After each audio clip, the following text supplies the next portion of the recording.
අපි බලමු දැන් මේ මායාවලටම විශේෂිතවම එන paint effect කියන එක භාවිතා කරන්නේ කොහොමද මේ සජීවීකරණය සඳහා කියලා. මොකද මේ මායාවල වෙනත් පුදුකම් වගේ නෙමෙයි ඔවුන් පැක් එකක් ලබා දීලා තිබෙනවා අපිට මොඩලින් කිරීමට අවශ්‍ය නැතුව මල් ගස් වගේ දේවල් අපේ මේ view port එකේ පහසුවෙන් නිර්මාණය කරගත හැකි වෙන විදිහට. මේ සඳහා අපි මෙතන මේ view port එක තෝරා ගැනීමේදී dynamics වෙනුවට animation කියන එක තෝරා ගන්නවා. ඊන්පසු මේ window කියන එකේ paint effect කියන එකට අපි යනවා. මේ window කියන menu එකේ paint effect කියන එකට ගිහිල්ලා paint effect box එකක් අපිට එනවා. මේ paint effect box එකේ සමනලයකගේ හැඩයක් තිබෙන get brush කියලා බටන් එකක් තිබෙනවා. මේ get brush බටන් එක ක්ලික් කරාම visor කියලා තව box එකක් එනවා. අපි මේ paint effect එක close කරලා දාමු. මේ visor කියන එක තුල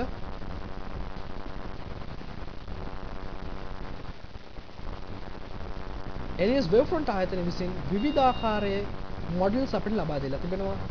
උදාහරණ airbrush, animal, city mesh, clouds, electrical, feathers, fibers, fun, glass, hair, metal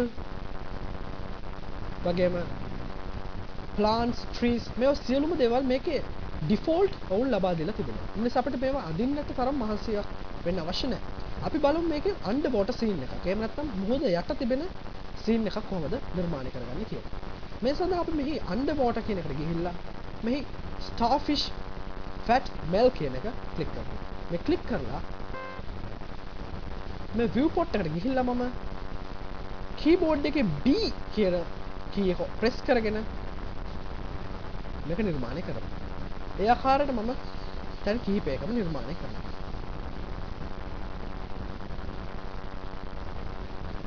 ඉන්පසු මේ විසර් එකෙන්ම තවත් මේ shell texture කියන එකත් ක්ලික් කරලා ඒකත් මේ viewport එක මත නිර්මාණය කරගන්න.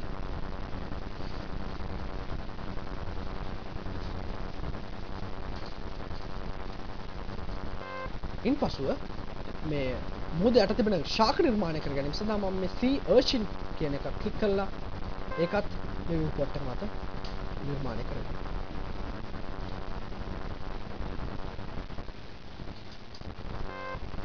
මේ ආකාරයට අපි විවිධ මෙහි තිබෙන මේ underwater කියන කොටස තුළ තිබෙන විවිධ ආකාරයේ දේවල් viewport එක මත නිර්මාණය කරගන්නවා.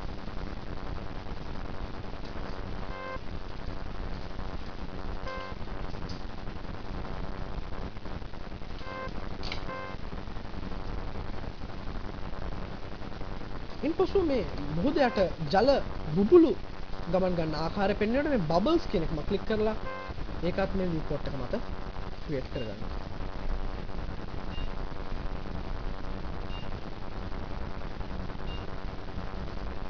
ඉන්පසුව මම මේ frames වල මැදට ගිහිල්ලා කියන්නේ මේ frame timeline එකේ 200 වෙනි frame එකට විතර ගිහිල්ලා මේක අපි rendering කරලා බලමු අපි මේ underwater scene එක කොහොමද නිර්මාණය වෙලා තියෙන්නේ කියලා.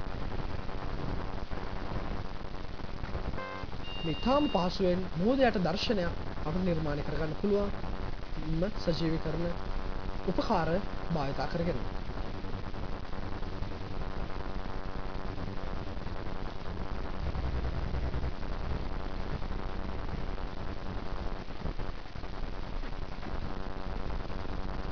දැන් දිස්සන මොන ආකාරයකද මේ සජීවීකරණ නිර්මාණය කළා තියෙන්නේ.